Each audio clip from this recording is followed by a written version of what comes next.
بسم الله الرحمن الرحيم.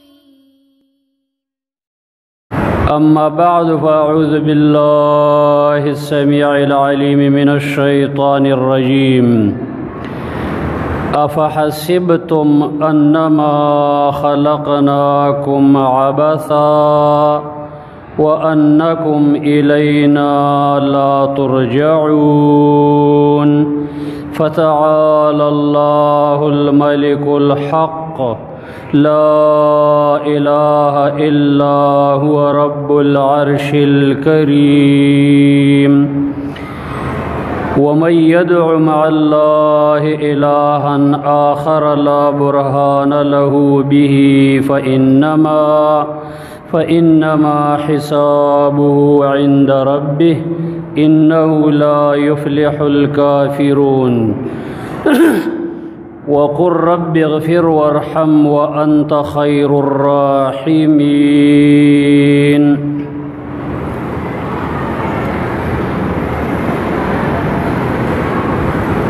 زما عزتمندو محترم و مسلمانانو اوریدونکو،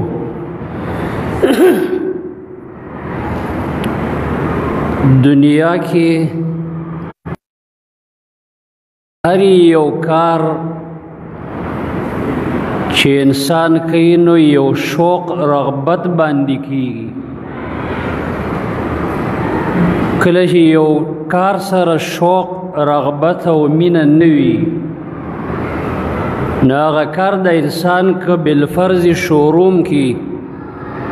خو دومره فایده او کمال یې نه. دکاندار که دکان په شوق رغبت سره کوي، تاجر که تجارت په شوق رغبت سره کوي، او دارنګې زما عزتمندو زمیندار که زمینداری شوق رغبت سره کوي خو یو فایده ترې ورته حاصله شي. دارنګې د دین یو عمل هم زما عزتمندو دا د شوق او رغبت په زور باندې کیږي. څومره چې بندګانو کې شوق او رغبت وي هغومره هر عمل ته دا وړاندې کیږي او هغه عمل دله خوند ورکوي او تنګوي هم نه. او څومره چې شوق او رغبت نه وي یا کم وي هغومره د انسان به د عمل بیګار وي او پیټې وي بې. دې د وجې نه زموږ او د صحابه کرام رضوان الله تعالی علیهم اجمعین او د سلف صالحین فرق یو دا دی، یو فرق چې په هغوی کې د دین شوق رغبت ډېرو، په هغوی کې د نیک عمل شوق او رغبت ډېرو، په هغوی کې هر یو خیر ته سبقت او وړاندېوالي جذبه ډېره وه. دې د وجې نه قرآن کې ځای په ځای الله د هغوی صفتونه کوي. الله وایي ته وګوره د الله د نبي ملګري چې کم صفات والو: محمد رسول الله والذین معه اشداء علی الکفار رحماء بینهم. مسلمانانو سره بګې د نرمۍ او د محبت صفت، او د الله د دشمنانو سبګې د سخوالي او د دشمنۍ صفت. بیرسته وی تراهم رکعا سجدا یبتغون فضلا من الله ورضوانا. یا مخاطبه دا خلق بینی چې یا به رکوع کوي یا به سجدې کوي، د الله نه به دعاګانې فضل او رحمتونه غواړي. داسې خلق دي د الله د نبي دا ملګري. سیماهم فی وجوههم من اثر السجود. په دې مخونو کې د هغه سجدو انوارات، هغه نښې او هغه صفات ښکاره کېږي، او دا د دوی نښې او صفتونه او دا کمالونه. ذلک مثلهم فی التورات ومثلهم فی الانجیل. په تورات کې او په انجیل کې هم د دوی دا صفتونه پراته. نو ګوره داسې ښایسته ښایسته عملونه، بندگی، تقوا، د نیک عمل سے شوق او رغبت. حدیث مبارک د مسلم کې راغلی دې سننو کې مده رسول الله صلی الله علیه وسلم یو ورځ ارشاد فرمایو فمن اصبح منکم اليوم صائما ازما ملګرو تاسو کې نن نفلی روزه نیولې ده وې د ټولو نه مخکې صدیق پاسې ده اویل فقلت انا یا رسول الله وې ما نفلی روزه نیولې د الله نبی د ملګرو شوق او رغبت معلومه و نبی دویمه مطالبه وکړه چې ومن اطعم منکم اليوم مسکینا په نن ورځ کې چا صدقه کړې ده یو مسکین ته خوراک ورکړی دی عمر رضی الله عنه وایي ما اراده وه چې زه مخکې شم وایي بیا صدیق پاسېده ویې چې د الله نبي نن ما دا صدقه م کړې نبی صلی الله علیه وسلم دریم سوال تپوس وایي ومن عاد منکم اليوم مریضا نن شا د بیمار پورسی کړې ده بیا صدیق پاسېده ویې د الله نبي ما کړې سلورم ځل د الله نبی مطالبه وکړه چې ومن اتبع منکم اليوم بجنازه نن د مسلمان جنازې سره څوک تللی دی بیا صدیق پاسېده وایي فقلت انا یا رسول الله نن زه وایي جنازې د مسلمان سمتلم نو د دین وروسته د الله نبی ارشاد وفرمایه وما اجتمعنا في امرئ هذه الخصال الا دخل الجنه اے صدیق دا ښایسته خصلتونه چې په کوم مؤمن بنده کې راجمع شي په کومه مؤمنه زنانه کې راجمع شي په کوم مؤمن کې راجمع شي الله پاک به ضرور د انسان جنت ته داخلي بل روایت کې دي چې د جنت 8 دروازې دي او دارنګې د هرې دروازې دپاره بیل اعمال دي عبدالله ابن عباس رضی الله تعالی عنہ نقل لی باب الصدقہ باب الجهاد باب الریان باب الصلاة وغیرہ وغیرہ دروازی دی د الله نبی او فرمایل چې چا کم عمل کم یو شی خرڅ من انفق شیئا زوجین جوړه یو شی ورکو دعیه من تلک الابواب دغه دروازونه به ورته آواز کیږي نو صدیق رضی الله عنه عرض وکړ چې د الله نبی فهل احد يدعى من تلك الابواب كلها آیا داسې خوش نصیب انسان به موي چې د جنت دا ټولې دروازې ورته وایي چې ما باندې راځه د الله نبی فرمایي نعم او داسې خلک شته وارجو ان تكون منهم او زه د الله نه امید لرم چې یو په هغه نیکبخته بندګانو کې ای صدیقه ته همې اهل علم وی دا ټول اعمال په صدیق کې موجود ځکه د جنت هر دروازه د هغه تمنا کوي د تو ګوره د صحابه شوق چې هر یو عمل ته لبیک وي هر عمل ته پاسیږي بل حدیث کې دی وی د الله نبی او څلور عملونه بیان کړ چې په چا کې دا عملونه وو نو زما د امت نه به 80,000 کسان بغیر د حساب کتاب نه جنت ته الله داخلي الذين لا يسترقون ولا يكتوون چې داغ نه لګي دارنګې د چا نه دم نه طلب کوي او دارنګې په الله به توکل لري د خیانت او غلا ماده پکې نه وي 80,000 کسان به الله جنت ته داخلي بعضې روایتو کې ورسره دي چې د هر یو کس به 80,000 کسان الله داخلي خو دغه روایتونو کې اهل علم وی لږ کلام دی او داسې روایت چې د هر زرو سره به الله 80,000 کسان داخلي په دې معنی به روایتونه صحیح شته وی دا خبره چې څنګه د الله نبی وکړله سم د واره یو صحابي پاسېده عکاشه ابن محسن فقام عکاشه ودرېده فقال يا رسول الله ادعو الله ان يجعلني منهم الله نه دعا وغواړه چې ما الله دې کې حساب قال انت منهم د الله نبی ویل تم د هغوی نه حساب فقام رجل آخر حدیث کې بل سړی ودرېد چې ما لم دعا وغواړه نو د الله نبی ورته وفرمایي سبقک بها عکاشة عکاشه د نه سبقته وړاندېوالی وکړه د صحابو دا شوق رغبت چې وګورئ زما عزتمندو حدیث مبارک کې دام راغلی وی د الله نبی ورځې جومات ته راننوسه چې ویې کته یو پړی تړل شوی و نو د الله نبي وفرمیل ما هذا الحبل دا پړی د چا دی د چا وتی چې هذا حبل لزینبه دا د زینبی بیبي دی د شپې عبادت کوي خو چې کله ستړي شي تعلقت بها دې پورې ځان پې وستږي چې خوب را نشي او بندګي رانه ورانه نشي نو د الله نبي ارشاد وفرمایو حلوه دا کلاو کوي وليصلي احدكم نشاطه دومره بندګي کوي چې څومره خوند درکوي او فاذا نعس احدكم فليرقد کله چې خوب درغې به وده شي دې حدیث کې یو فایده دا ده چې بیبیانو د صحابو ته وګوره د شپې بندګۍ د پاره پړې تړلې چې یاره زموږ نه دا د بندګۍ او د شپې عمل پاتې نشي داسې یو شوق رغبت زما عزتمندو په باب د بندګۍ کې په صحابو کې وو که د مال لګولو پاڼې راواړې نو ته به حیران شي چې دې خلکو دا پیسې څنګه لګولې علامه ابن کثیر رحمه الله د دې آیات د لاندې لیکلي من ذا الذي يقرض الله قرضا حسنا فيضاعفه له اضعافا كثيرا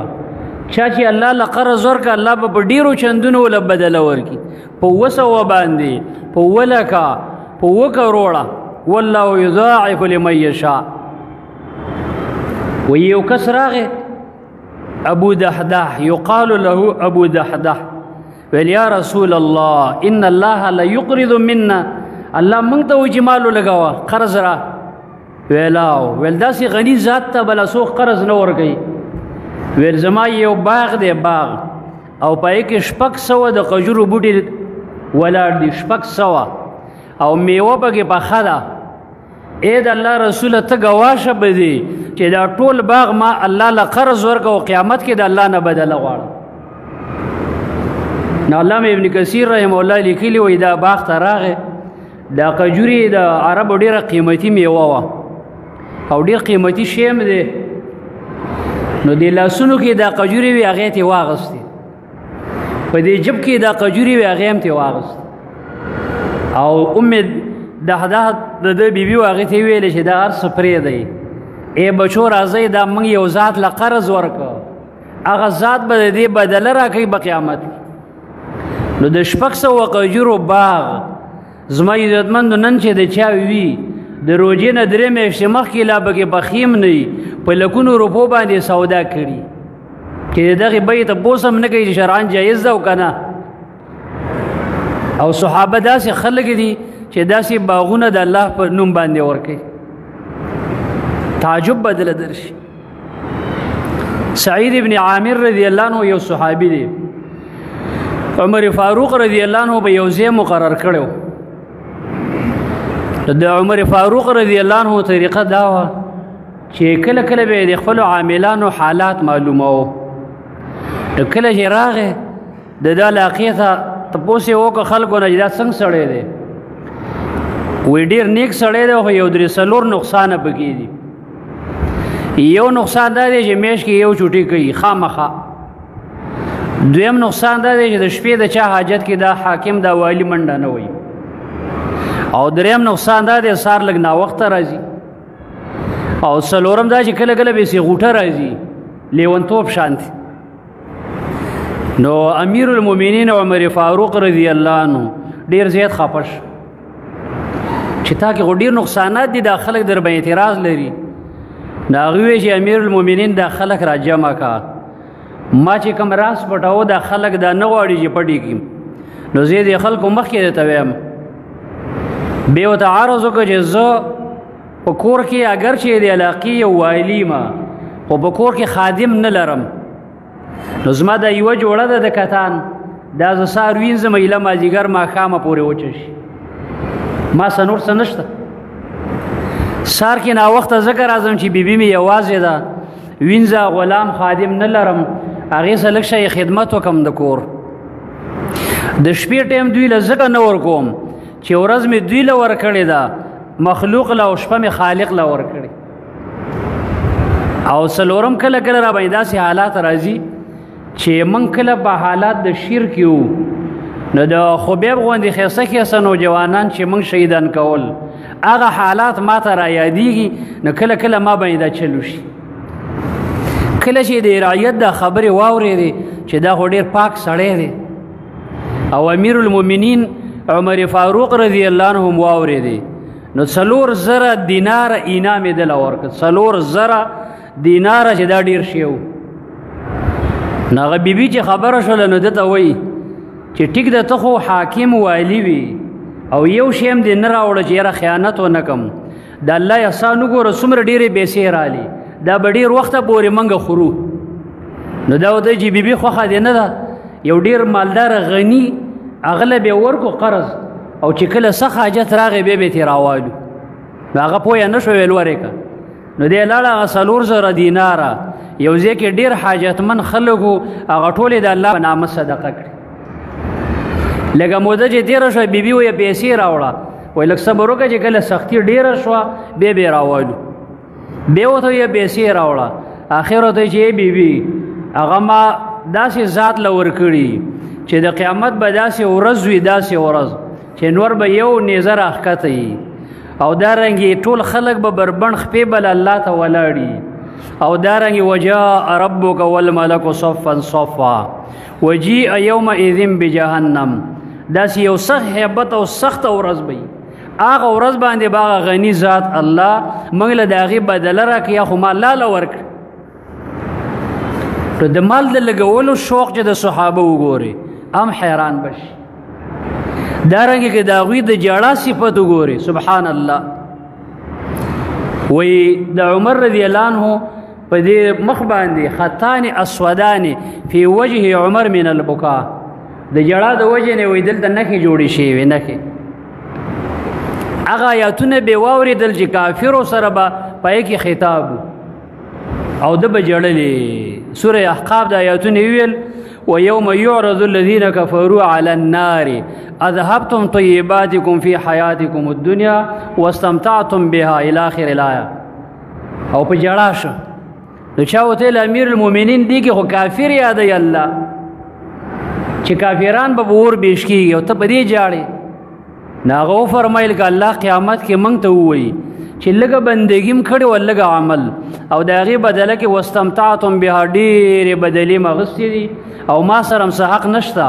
آیا څوک شته دی چې د الله نه تپوس وکړي داسې د جړا صفت پکې و سبحان الله دې د وجه نه د الله نبي موږ ته ویلي روایت د ترمذي کې دي لا یلیج النار رجل بکا من خشیة الله حتی یعود اللبن فی الذرع هغه بدن هغه سترګه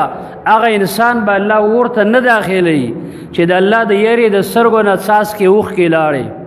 تر دې چې پی غولانځې ته واپس شي او پی خو نه واپس کېږي امکان نه لري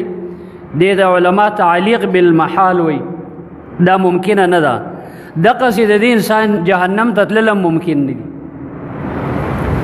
نو دا د جړا صفت شي وګورې د بندګۍ صفت شي وګورې د مال لګولو شوق رغبت شي وګورې ته به حیران شي چې دا واقعي کم خلک والسابقون الاولون من المهاجرين والانصار والذين اتبعوهم بإحسان رضي الله عنهم ورضوان الله دا غدوانو ډلو نه مهاجر او انصارو نه راځي نو زما عزتمندو محترمو د دې صحابو د دې سیرت یو پاڼه چې راړې نو تا به حیران کې دوی د بادرۍ او د قربانۍ شوق شي وګوري بیګا یو ځای کې زما په دې موضوع باندې باسو چې د دوی د بادرۍ او د قربانۍ کوم واقعات د سیرت کې پراته دي یو خو موږ چې کوم اورېدلي معلوم یو بعضې داسې صحابه سبحان الله او داسې عجیبې کارنامې د دې خلکو چې ځان ته وګورې نو ځان به ته بل څه کاره شي خو هغه غرض له راشه غرض دا دی چې بس صحابه و سلفو کې شوق رغبت د امام بخاری رحمه الله شوق رغبت وګوره سبحان الله داسې سخته کې د علم یادول چې د هغه دا سوانح بیل بیانې حیران به دي وی ما سره خرچه ختمه شوه 3 ورځو پورې وی ما خوراک سکاک څه نه و بهر به لاړمه وی دا بوټي به مې راوشکول دا به مې خوړل په 3 ورځو یو سړی راغی سپینې جامې وي وی ما لې پیسې راکړې بټوه شان چې دا واله وی ما نه وپېژانده او نه مې ولیده د الله وی یو مدد و لیکن درې ورځې وایي 2 درې ورځې ما لوږه تېره کړې خو ما چاته لاس نه دی نیولی او سبحان الله چې پراخي پې راله نو داسې یو عجیب صفتونه چې مال او دنیا سے شوق رغبت نو یو سودا د ده راله نو یو تاجرانو لرالو وایي دا موږ له په 15,000 درهمه ګټه باندې راکړه د ده بړکې اراده وکړله خو دوی ته ویل چې سبا به سره خبرې کوم سبا له وایي نور خلک را چې 10,000 روپۍ ګټه را واله نو وایي دوی ویلې چې هغه بېګا چې کوم خلک راغلي و سودا هغوی له ورکړه چا ورته ویل جناب دا 10,000 ویل نه ما بېګا هغوی دپاره نیت کړی و او دا نیت په یو 100 روپو باندې نشم بدلولی پرېږده چې دا ثواب الله راله راکړي او دا ګټه دوی ته میلاو شي داسې خلک زما عزتمندو د علم سمې خزانې وي سمې خزانې وي د علم نو د سلفو سیرت چې واوري او د دې صحابو حیران به دي وجه څه وجه شوق رغبت و پکې موږ او تاسې کې اوس شوق او رغبت شته لیکن د یو 2-3 سیزونو زما اصل کې دې ته لږ وضاحت اراده وه یو شوق رغبت زمونږ شته دی خو د پیسې ډېر دی د الله کار دی چې د قرآن سنت عقیدې ته راورسي د پیسو سې شوق نور هم ډېر شي بالکل دا جب داسې شي تاله ور واچي او پیسو پسې داسې چې شپه ورځ منډې وي لکه الله د قرآن سنت عقیده درکړې په دې کې دا مسله ده چې تقدیر باندې صبر کوه بس لږه شی محنت کوه دومره ځان مه لیونی کوه نو شوق رغبت نن د پیسې څه ډېر دی 15 کسان کور کې دي 15 لګیا دي که 4 کور کې دي 4 لګیا دي د منډیانو ته د پېښور کې خلک ځي دا نوجوانان سار مانځه نه مخکې ډاټسنو ته په سړک ناست دي کله کله موږ وینو موږ یو دا جمع له راځي خوشحاله شو وایي نه جي دلته بولي کېږي نو چې وختي لاړ نه شو بیا ګټه نه شو کولی ګوره شوق رغبت سار 3 بجې د انسان راپاسئ دویم زمونږ عام بندگانو نن شوق شته خو شوق د خواهشاتو سره ډېر دی دا نفس او خواهش چې کوم شی غواړي هغې پسې لیوني بیبي وایي دا جوړه راله راوړه وایي ښه 10 ورځې تېرې شي وایي دا جوړه ښه نه ده بله راوړه 15,000 نورې لږ وایي ښه میاشتې راځي وایي بله جوړه راوړه خوراک به یو شی بروتي خوروا ښایسته غوښه پکې الو ښایسته روټۍ اوس خواهشات دومره ډېر شوي وي دې څه چکه راوړه دې څه چکني وکړه دې څه پلانکې سلاد راوړه 10 څیزونه یو میلمه راغی هغه جدا مسله او د صحابه چې وایي اقلهم تکلفا حدیث د عبدالله ابن عمر کې دي وایي تکلفات یې کم دې د وجې نه به ژوند کې برکات اوس خواهش ډېر شوی خواهش کم شی چې نفس غواړي بس انسان د هغې پسې منډه وایي حلال خواهشات هم او حرام هم پسې ډېر روان دي او دریم زما عزتمندو زموږ شوق رغبت شته خو د ډېرو نوجوانانو او بندګانو د ګناهونو څه شوق ډېر دی زموږ دې دور کې دا مرض ډېر دی ګناهونو پسې نوجوان طبقه روانه ده د الله کار دی او یو مثال یې د هغې څه دی چې په دې دور کې یهود نصاراو داسې یو دسیسه وچلوله زموږ دا امید و چې یاره زموږ علماو خدمت وکړو د قرآن او سنت صدی ده نوجوانان او د قرآن سنت بندگان ډیریږي د شرک نه الله بچ کړي دي د بدعاتو نه الله بچ کړي دي لیکن شیطان مو سره داسې پایه وچلوله داسې د انټرنیټ یو دسیسې راویستله چې کم خلک د قرآن سنت عقیدو والی دي او که کم د قرآن سنت عقیدې نه خبر نه دي هغه ټولې په دې فتنه کې مبتلا کړي او د الله کار ته وګوره د سار نه ماښامه پورې قاري د قرآن ته ځان سره ملګری که هغه به یو 15 پیرې قرآن راونه باسي چې خپل سبق دوره وکړي او موبایل والا ځان سره ملګری که 20 پیرې راوباسي هسې یې خوا دې خوا شي بس دغه توتي به راوباسي بیا لږ ساعت تېر شي بلکې سمه نشه جوړه شوې نشه بیټک کې چې کښېنې مشران به خبرې کوي دا به ګوټ ته شي موبایل به راوالي واړه واړه د 15 کالو بچو ته یې ښودلي یو کس سره بچی راغی چې لږ ساعت تېر شه موبایل یې ترې واخیسته تعلیم وله کولاو کړه او ګیم که کارټون سې پکې راواړول نو دې سړي موږ ته هم وکتلې سې وخندل دې بچي ته هم وکتلې نو ما ته وایي چې یاره دا بچی مې دې موبایل کې ډېر چیمپین دی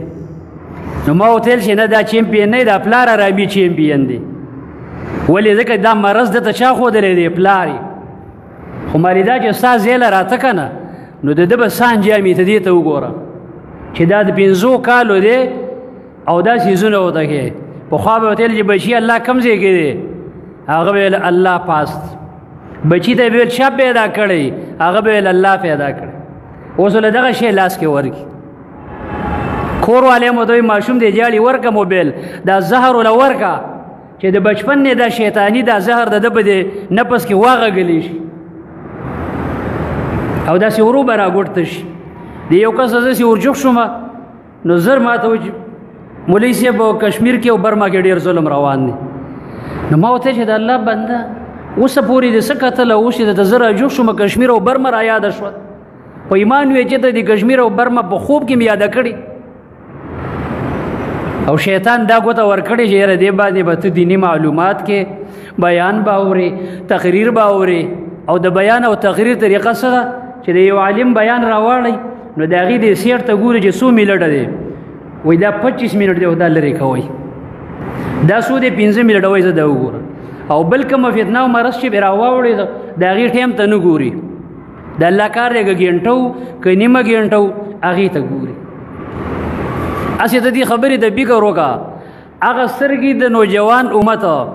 او د عام بندگانو چې ټوله شپه به دې مردارو لګي هغه سترګې به د رب العالمین دیدن قیامت کې څنګه کوي هغه سترګې چې د جړا دپاره وي چې اوښکې دې د الله د یرې لاړې شي هغه سترګې نن د الله د نافرمانۍ څیزونه ګوري په دې سترګو کې به جړا څنګه پیدا شي هغه سترګې چې غټې غټې الله درکړي دي دې دپاره چې ته فایده پې واله هغه سترګې د الله په خلاف استعمال دي یو کس وایي سترګو باندې وړوندې مالې شکر وباسه په دې دور کې چې وړوندې د فتنو نه بچي دا زموږ چې غټې غټې سترګې دي موږ به کوم چې ته د الله کائنات کې غور فکر وکړو نو زما عزتمندو ډېر بندګان نن د ګناهونو په خواهش کې مبتلا دي یو وړوکی ماشوم راځه میلاو شو وایي دا موبایل وایي دا مې په 1,10,000 روپۍ اخیست مالې بچو دا لوټونه که تا سره داسې خوارم کوم ستا نه زیاتېږي آیا د 10,000 روپو هغې کار نه ورکوو نو د 50,000 روپو موبایل چې 2 میاشتې استعمال کړي واپس یې وروړي په 40,000 باندې خرڅ کړي ولې وایي جي بل راغلی دی دې بل کې څه کمال دی وایي یاره کیمرې ډېره صفا ده او سکرین یې ډېر صفا دی لکه چې ډېر صفا دی چې ته قرآن تلاوت پکې صفا ښي چې ته علماو شکل صفا ښي هغه ګورې دغه په تندر هم نه ولي نو 10,000 روپۍ تاوان کوه نو ډېرو بندګانو سره د ګناهونو شوق د خواهشاتو شوق د پیسې شوق د الله کار دی حال دا چې دا زړه د الله دې له راکړی چې دې کې د الله تعلق وي په دې کې د نیک عمل شوق رغبت وي په دې کې د الله د کتاب سمینه وي په دې کې د علماو سره تعلق وي اوس نن عام بندګان دې ګناهونو داسې کړي لکه هغه وحشي حیوانات د علماو د درسونو نه هم لرې لرې تښتي عام بیاناتو ته هم په ټایم نه راځي که یو درس کېږي هغې ته هم شوق رغبت نشته او یو 20 کاله مخکې دا فتنې نه وي عام خلک به جومات ته په وخت درس له به مخکې راتله که درس به یو ورځ نو تپوس به یې کوو چې دا درس ولې نشته اوس دا وړونه له داسې ماړه کړي دي چې د الله کار دی علماو هم داسې وحشت کړي دا زړونه دې ګناهونو ماړه کړي د بندګۍ د اعمالو نه داسې ماړه کړي ښایسته ښایسته نوجواناني سار کې چې وګورې ټول اوده پراته وي لکه دا سار مونځ به د نوجوان فرض نه دی آیا دا د قرآن سنت والا نوجوان نه دی آیا دا مسلمان مومن نه دی چې دا سار مونځ په 9 بجې باندې کوي د الله نبي وایي د منافق سړي نښه دا ده اثقل الصلوات علی المنافقین صلاة الصبح والعشاء ولو يعلمون ما فيهما لآتوهما ولو حبوا وای دا منافق سړی دی چې سار او ماسخوتن مونځ ته نه راځي او ملا یې ورته ماتی او که د دې فایدې ولیدله نو داسې په خاپوړو باندې به راشي نن عام امت نوجوانان سار اوده پراته اوس داسې هم نه ده چې د شپې تهجد کړي او زه ستړي شوي دي نه د شپې ټوله ورځ شپه سترګې به دې فتنو باندې لګېږي نو زما عزتمندو موږ له د عمل شوق پکار دی د ښایستو اعمالو سره رغبت پکار دی یو حدیث یو فضائل بیانوم د عقبه ابن عامر رضی الله تعالی عنہ روایت دی امام مسلم رحمه الله راوړی دی د خطیب صاحب د اول جلد کې مشکات کې ذکر کړی د الله نبی فرمای ما من مسلم يتوضأ فيحسن الوضوء ثم يقوم فيصلي ركعتين مقبلا عليهما بقلبه ووجهه الا وجبت له الجنه وینشته یو مسلمان چې او دسو کې خيستا او به پاسي کې 2 رکعات نفل کې 2 او زړیم متوجي او ظاهرم نو د الله نبی صلی الله علیه وسلم وعده ده د یو وزیر اعظم وعده نه ده د یو گورنر وعده نه ده د یو ملک د باچا وعده نه ده بلکې د هغه چا وعده ده چې د هغه نوم دی محمد رسول الله صلی الله علیه وسلم حبیب الله خاتم الانبیاء د هغه نبی صلی الله علیه وسلم وعده ده چې په دې 2 رکعاتو الله دله جنت واجب کو اوس دا 2 رکعات نفل باندې دونه درجه ده فرض باندې بس څومره خو 2 رکعات نفل بس څوک کوي چې هغه سړی چې هر وخت راشي تکبیرولات یې تلی یا ته 1 رکعت تلی یا ته 2 رکعات تلی دا غریب خو فرض لاندې نه کړ نو ګوره 2 رکعات څومره لوی فضیلت لیکن عام بندگان وګوره زمونږ استاد شوق رغبت څومره کم دی د وجه نه د اخرنۍ خبره کوم چې زما عزتمندو د فتنو دور دی د فتنو د الله نبی وایي داسې فتنې دي کوقع المطر بخاري کې دي کوقع المطر لکه د باران ساز کې د باران ساز کې چې تشبیه ورکړي اهل علم وایي په دې وجه چې یو خو د باران ساز کې ډیر دي دویمه وجه دا ده چې د باران ساز کې پرله پسې دي نو دا فتنې پرله پسې دي او دریم دا دی د الله نبی دی حدیث کې وایي چې انی ارى الفتنه تقع خلال بيوتكم د دې کورونو مینځ ته دا فتنې درلې بار نه دننه درلې نو چې فتنې ډېرې وي پرله بسې وي او بهر څه کې چې کورونو ته راځي نو د دې فتنو نه بچاو ډېر زیات ګران یو د الله په رحم باندې بکیږي یو ښایسته عمل د علماو سره ناسته ولاړه مساجدو سره تعلق د درسونو سره تعلق زما عزتمند نو زموږ داسې دور دی چې یو 2-3 ټکي یاد کړي خپل علماو پسې مرسته خبرې کوي لکه 2 ټکي دي یاد دي د الله بنده کله یې پلان کې کافر دی او کله یې پلان کې دومره وړه ژبه دی ده او دومره غټ غټ خلک یادې ابن عساکر رحمه الله لیکلي وی ومن اطلق لسانه في العلماء ابتلاه الله بقلب الموت قبل الموت د چا ژبه چې علماو پسې سپکه خوځېدله د مرګ نه مخکې به الله د ده زړه د هر خیر نه مړ کړي ولحوم العلماء مسمومه د علماو غوښه وي په زارو کا کړه د ځان دې ساته اوس نن علماو به یې جرحه کوي زموږ د عوام داسې دي چې داسې ټول کوي وایي دا نه پیږي او دا پوهېږي دا داسې دی او دا د حکومت سره دی لکه د الله بنده وړه خوله دی ده او تا باندې دا ذمهداري الله او رسول نه دی چې پلانکي ته کافر وي او پلانکي ته کافر دا د علماو کار دی نو ته خپله ذمهداري صادر نه خپې څه له وباسي د علماو قدر کوه موږ لیدلی چې د علماو احترام کړی بچو کې الله علما پیدا کړي د علماو بچو د علماو د علم قدر نه دی کړی بچي الله پاک لوپران کړي نو زما عزتمندو د دې فتنو نه چې بچ کېږي د الله په رحم او په ښایسته عمله دې د وجې نه د نن نه دا نیت وکړه چې زه د هر نیک عمل او د هر خیر باره کې به زه انشاءالله شوق رغبت لرم او یو عمل کې به هم د نن نه وروسته سوال نه کوم د ټولو انشاءالله اراده شته که نه اقول قولي هذا استغفر الله لي ولسائر المؤمنين